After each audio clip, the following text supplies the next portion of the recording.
Hello again. It's the OhioRAAM show coming to you from Southwest Ohio, where we have, in my opinion, the largest group of fans of the race across America anywhere.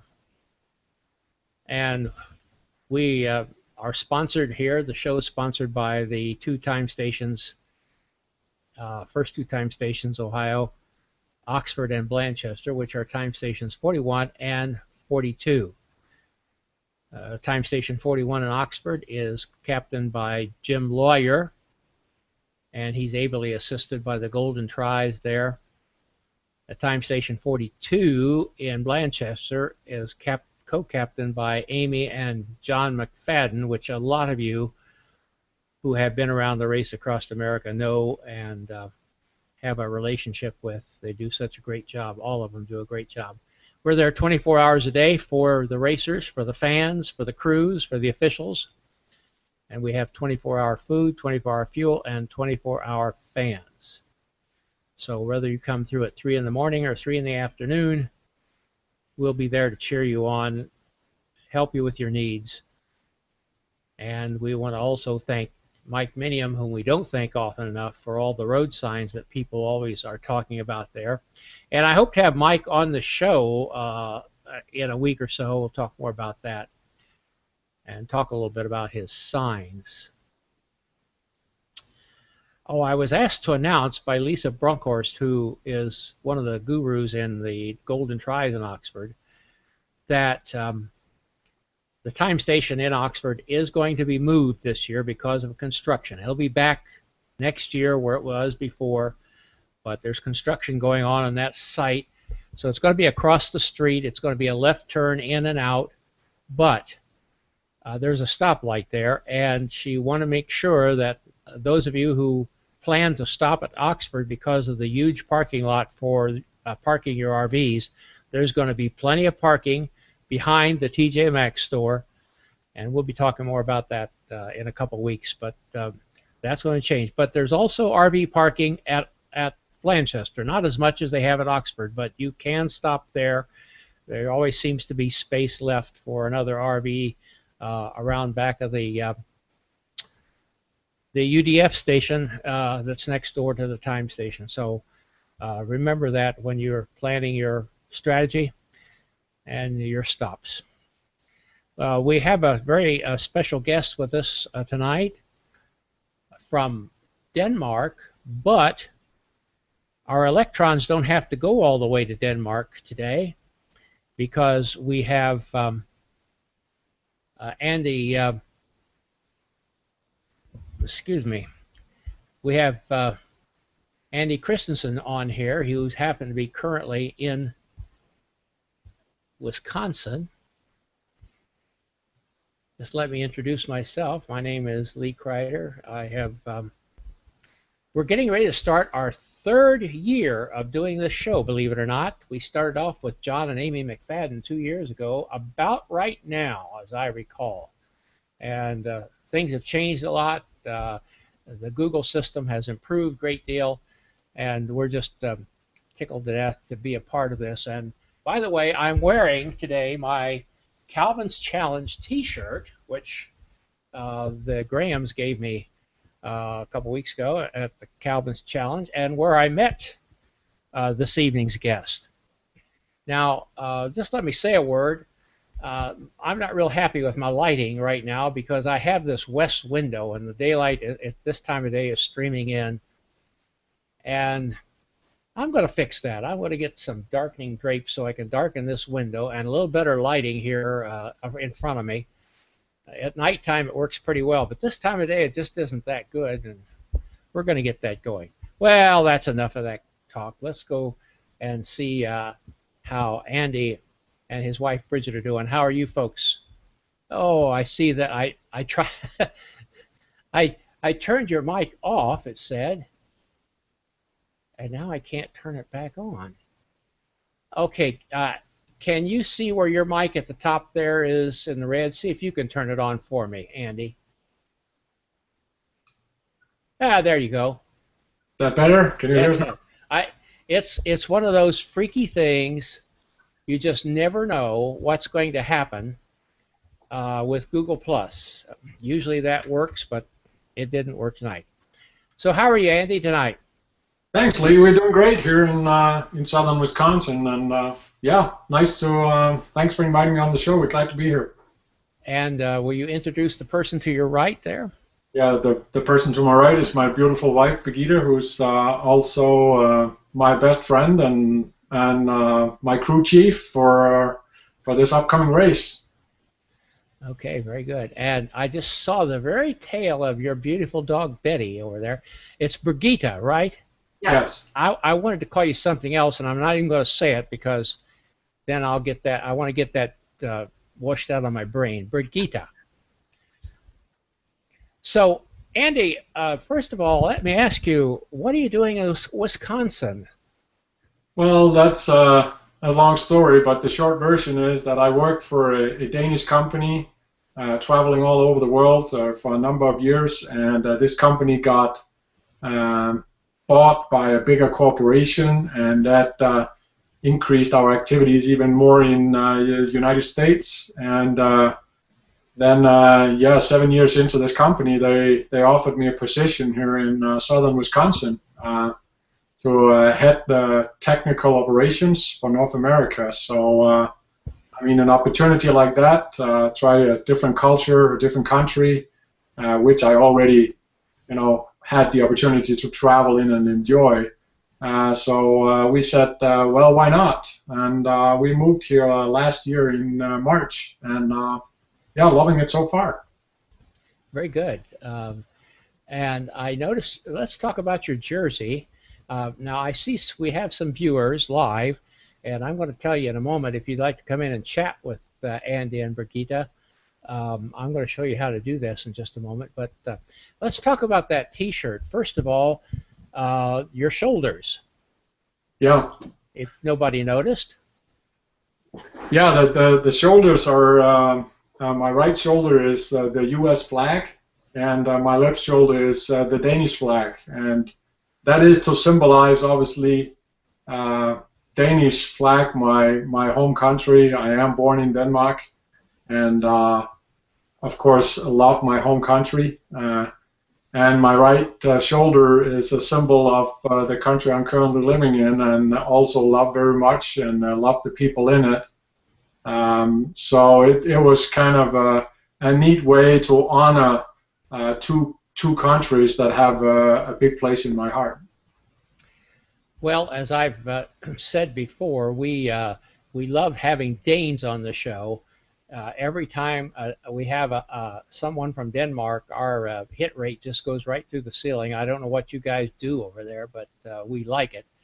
And we have other objectives than just having a high hit rate, but it helps us feel really good about that.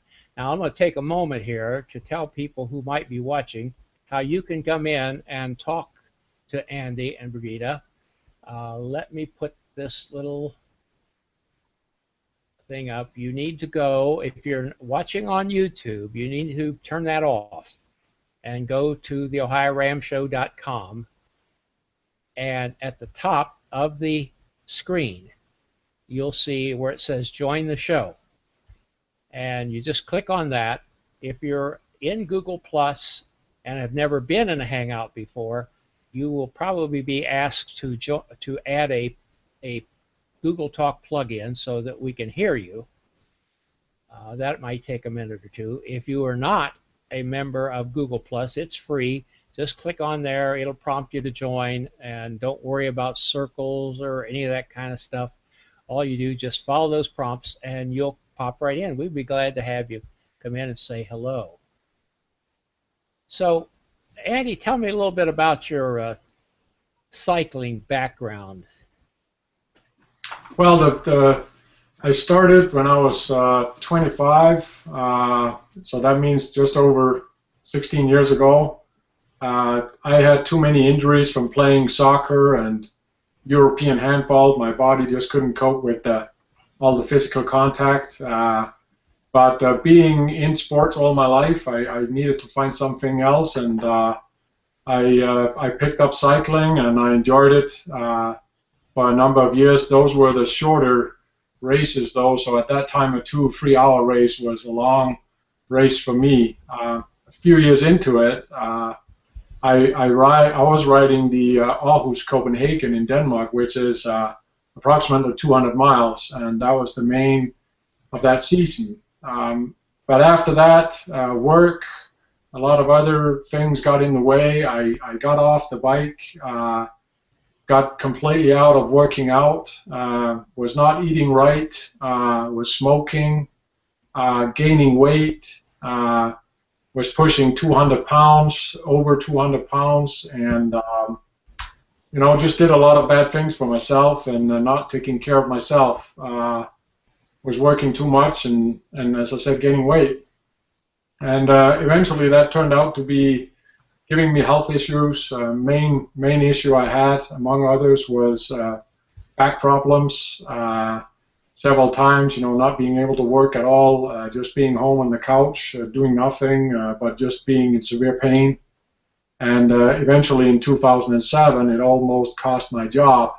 After being on the couch for 6 weeks, it could do nothing but crawl from the couch to the restroom and back, and then going to my chiropractor and being in insanely amount of pain and not being the husband for my wife that I should be. And I was just, you know, in my mid-30s, should be, you know, on the top of my game, and I was really not on the top of my game at all.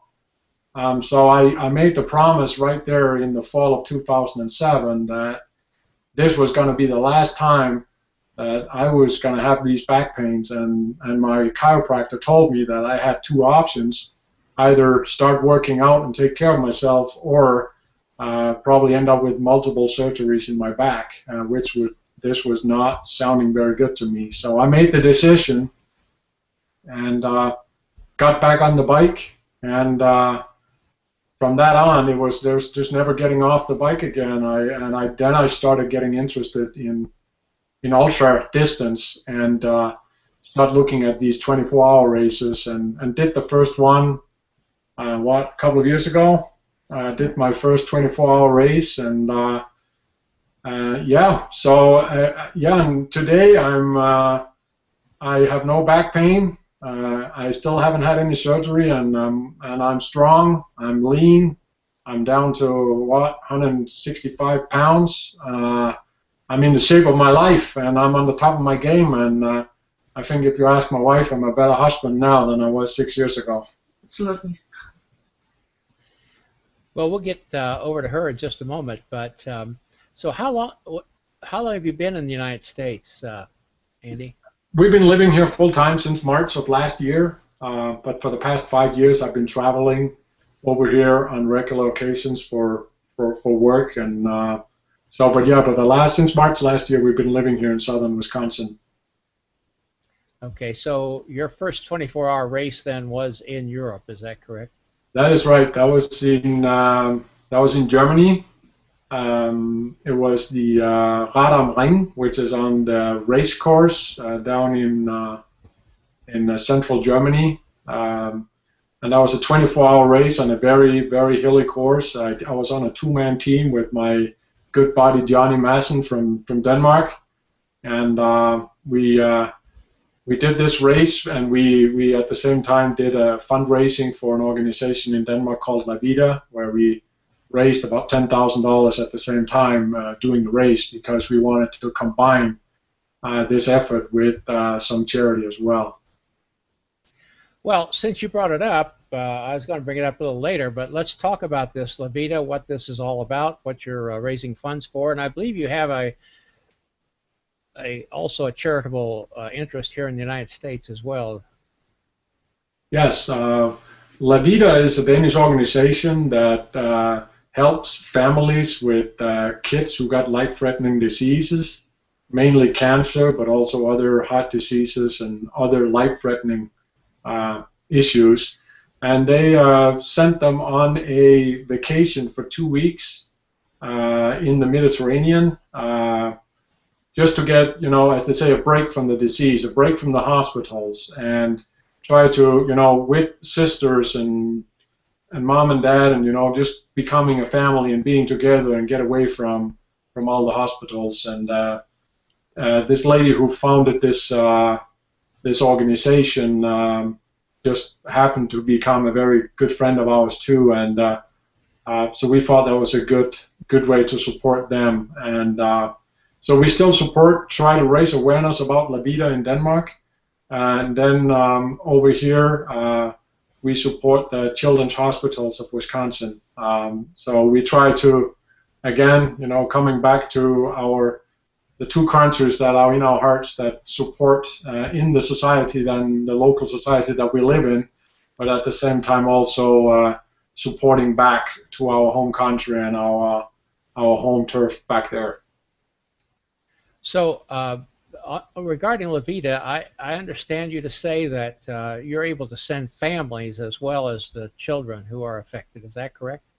Yes, it's the whole family. So if you have one child who's sick from a deadly disease, and maybe they have two brothers and a sister and mom and dad, and the whole family is getting put together and sent on this trip together with other families in the similar situations.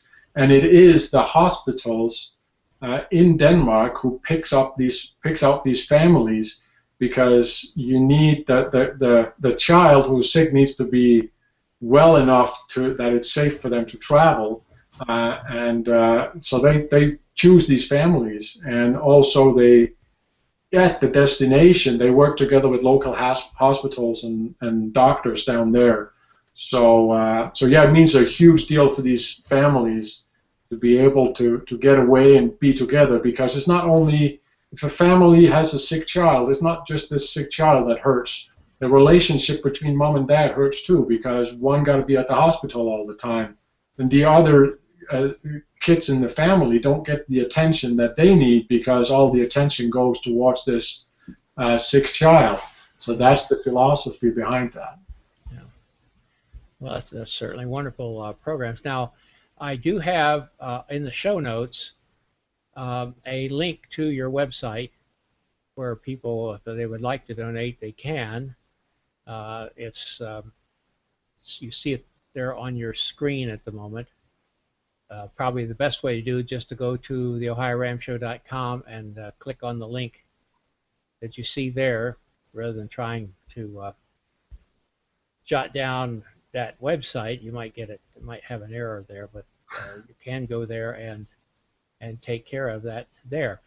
And I certainly am happy to see these charities develop. It's been probably one of the most interesting developments in the Race Across America in the years I've been involved.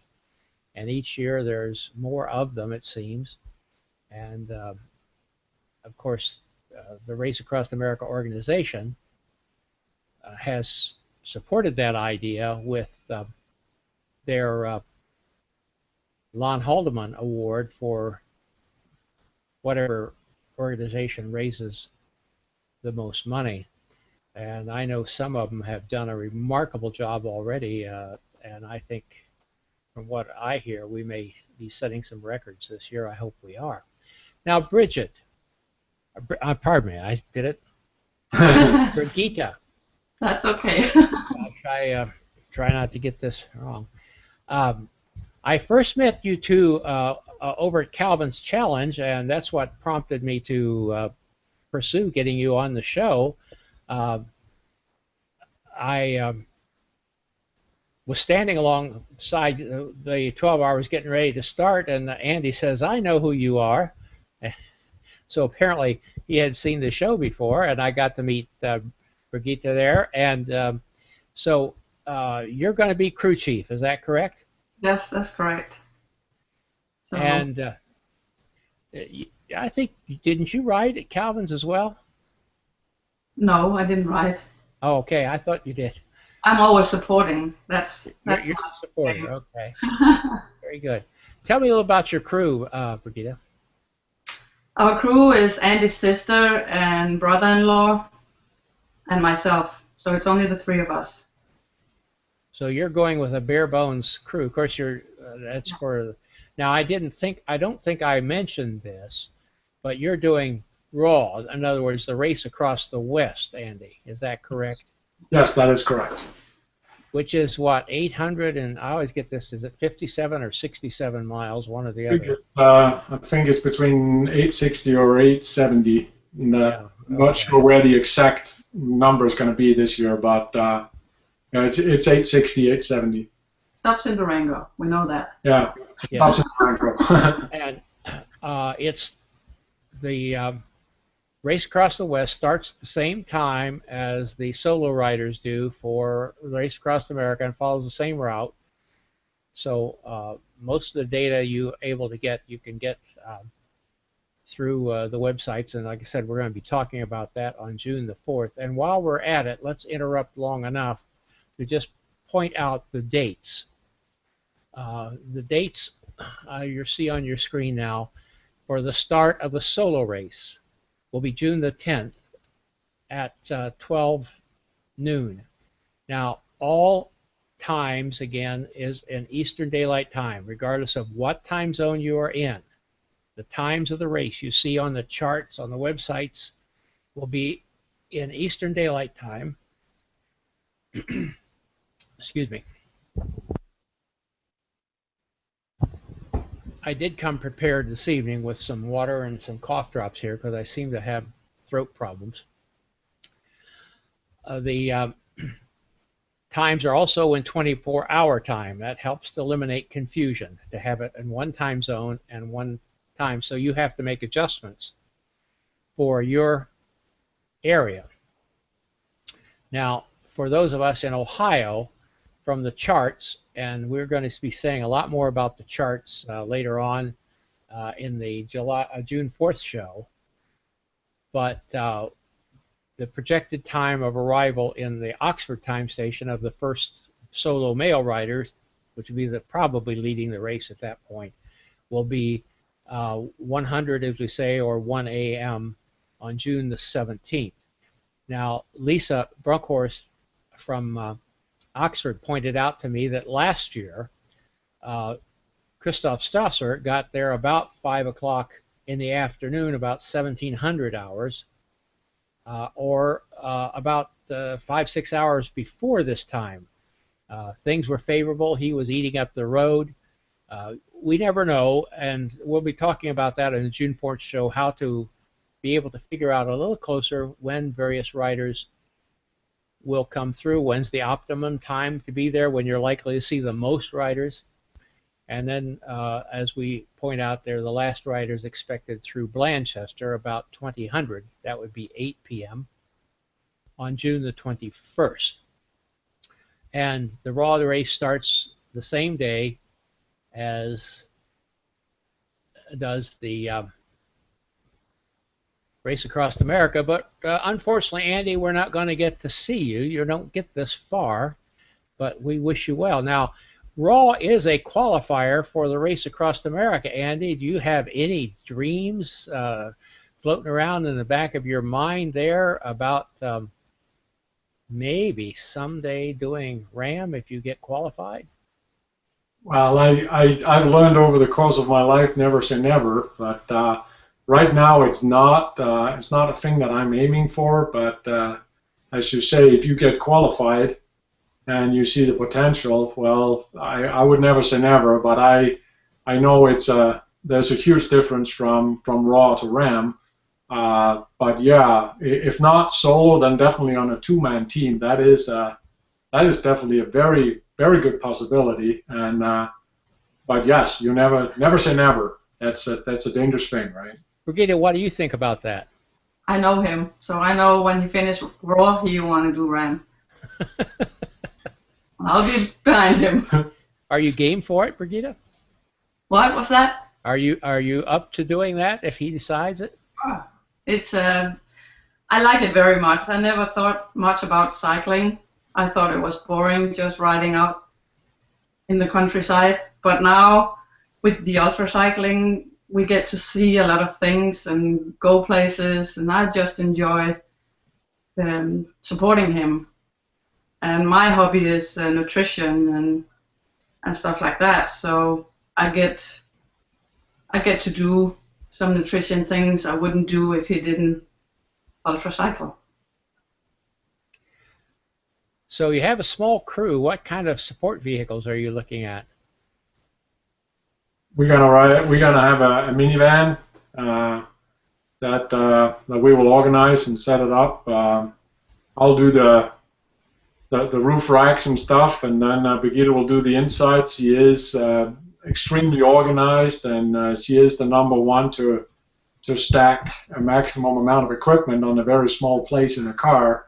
And then she got a mind of an elephant, so no matter when and where you ask her, she knows where stuff is. So that's one of many good qualities that she has that I think is beneficial for a crew chief. So yeah, it's going to be tight, but it's going to be small and it's going to be efficient. Well, I've seen it done with that small a crew and unit. It's a challenge. I think getting your rest, Birgitte, is going to be an important thing for you. Yeah, but as we say, we can rest when we get old. Well, I guess, what is it? Some RAAM writers say sleep is overrated. Yeah, Yeah. that is true. So no, one of the good things that makes us team up so well is Birgitte's interest for nutrition, and you know, as I say now, with the amount of training I'm putting in, it's not just about training. It's really about recovering and getting ready for the next session, and that means a lot what you eat in between. And ultracycling is obviously, as people who try to ride the bike for more than 2 or 3 hours know, that nutrition is extremely important, and good, clean, healthy food and the right mix is making the world, and that's what Birgitte can do. And the test that we did at Calvin's Challenge just showed us the recipe for the right food. And so it's really a combination of two hobbies that just comes together with this team. And I mean, I want to give Birgitte credit right on this show for, you know, backing me up and being the crew chief and encouraging me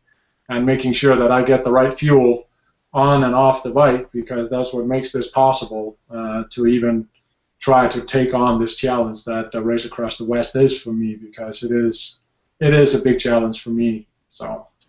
Well, I know. Remember you saying at Calvin's Challenge that one of your reasons for being there was to try out your nutritional program and see how that worked. Do you feel like you accomplished what you were trying to do there? Absolutely. I mean, we found out a few things that didn't work, but we found a whole bunch of things that did work.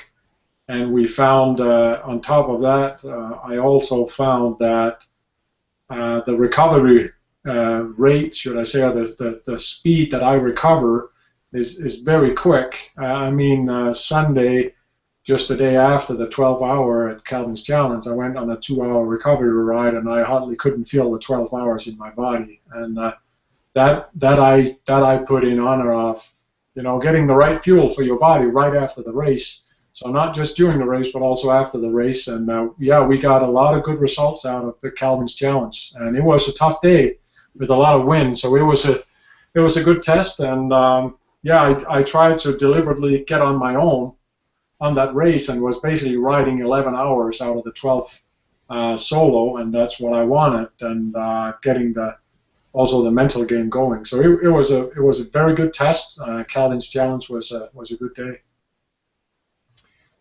And before the show, I was saying that we have some news, good news for those of us who are fans. I pointed out that maybe it wasn't such good news for Andy. That we know now that Marco Bello was able to put together enough of a crew that he's coming to do RAAM. He thought he might miss out on everything this year, but he's going to be able to do the Race Across the West. So I pointed out to Andy he had some heavy competition, and Andy, you had an interesting reaction to that, I thought. Yeah, well, what I said, it took away the pressure from me of winning, because now not everybody expect Marco to win. So whatever I do, so.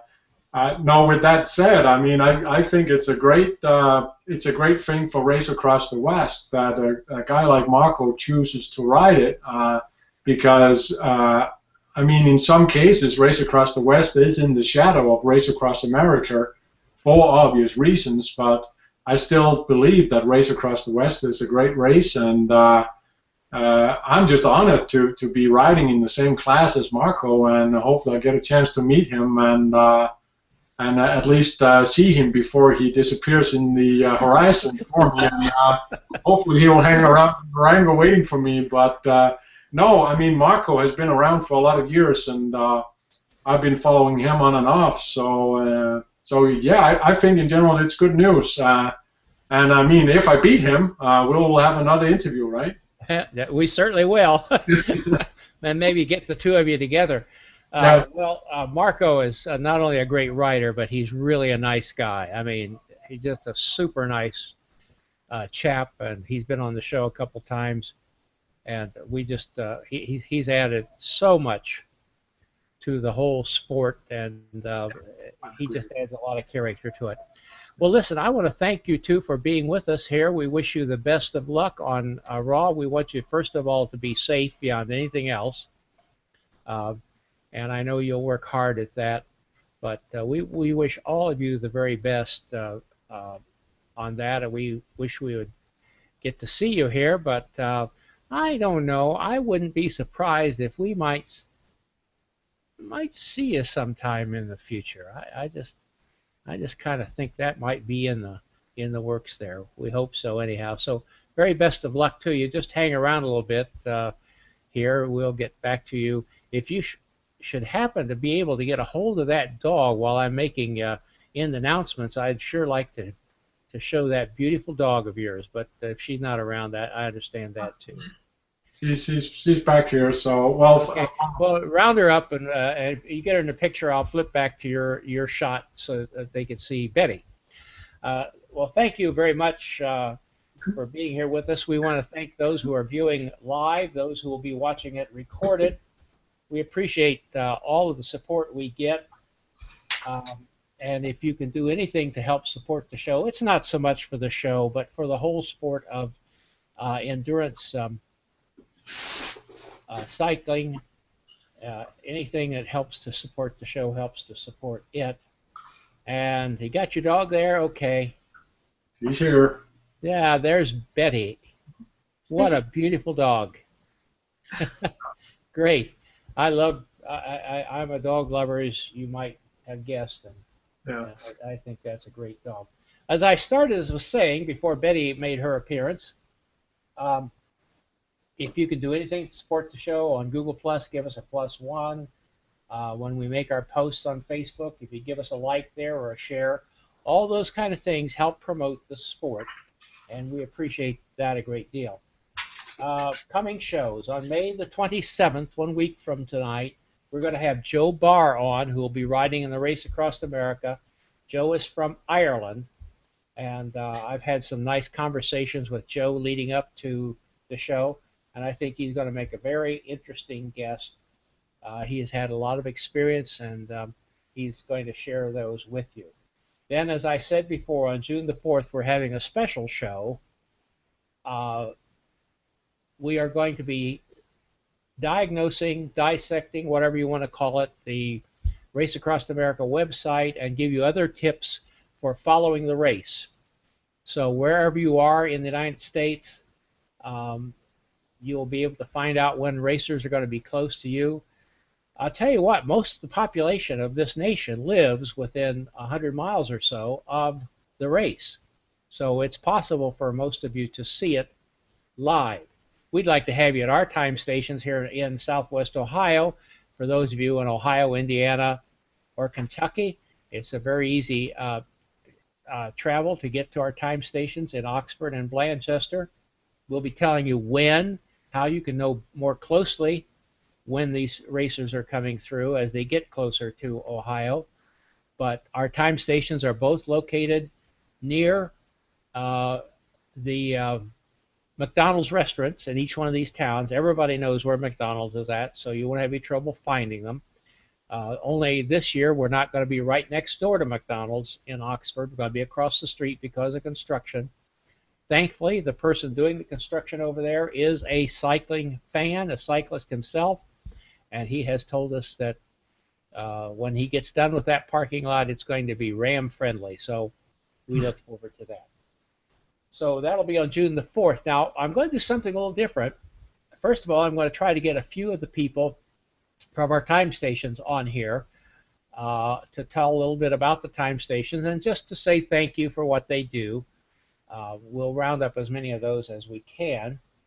But then after we start the show and we get some of the data out there, I'm going to throw an invitation out to everybody who I've been able to identify who's ever been on the show. I will send a post out to you a little later, be watching in your Google Plus announcements for that, and then be watching at the time of the show, which I've set at 9 p.m. Eastern Daylight Time. Now, that's going to be inconvenient for almost everybody except me. But since we live on a globe, it's just impossible to find a time that was be anyways convenient for people in Europe, for people in Australia, and even for that matter, it's hard to find a time that's convenient for people here in the United States. But we're going to do it at 9 p.m., and we're going to throw it open, and if you've been on the show, just pop in and say hello. I've got way over 100 people on that list, but there's only room for 10 in here. But I don't expect 100 people to show up. But if you have a chance, come in and say hello. And that's for people I've had on the show. There's going to be some people that will get an invite who we've worked to try to get on the show, but for some reason or other, we just couldn't get the schedule to fit together. And there's going to be a couple people invited who have never been on the show, but who I have had on the must-get list as well. So I don't know. That may not work out, but we will do the show about how to use the Race Across America websites. There are 2 of them. How to use Tractalis for GPS tracking. How to get around some of the roadblocks that happen when we have all those visitors hitting the show, hitting those websites all at once. We have a few tips for you to avoid those kinds of crashes. And how to use Twitter, which is very important for the race, has become very important for the race. So that's going to be on June the 4th, and we'll see how that turns out. Thank all of you for watching. Thank you for all your support and all of your words of encouragement. Oh, I just wanted to say a word. I do appreciate that. I get so many encouraging remarks that kind of keep me keeping on. I have to read an email before we close here from one of my high school classmates who sent me an email, and it went like this. I saw about half of one of your shows, and it was better than I expected. So, I mean, with encouragement like that, how could you not keep on? Well, with that, good night to the Christensens up there in Wisconsin. Thank you for being here, and good night to all of you. Good night, Lee. Thanks a lot it was a good pleasure. Have a good night.